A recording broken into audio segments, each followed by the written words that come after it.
Just a quick video about my setup with the portable solar panel. This is the Voltex, as you've seen in my previous video. Basically, the cable comes out of the panel, as you can see down the bottom here. It goes straight into the controller, and from the controller you've got the Anderson plug, goes straight to my battery. Now I do have a battery box with all the bells and whistles. If you don't, still, if you remember in the video, we've got the alligator plugs.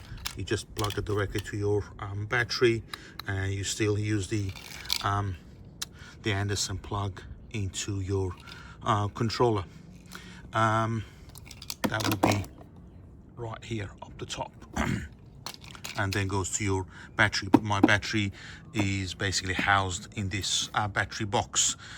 I thought I'd take this opportunity just to show you the battery box itself. It's pretty cool. It gives you a few more options. Outlets, there are a couple of USB ports on it as well. If you ever wanted to get one of these boxes, it's relatively inexpensive. So yeah, it's pretty much as simple as that. It's currently charging. I will put some screenshots of the charge stats as well.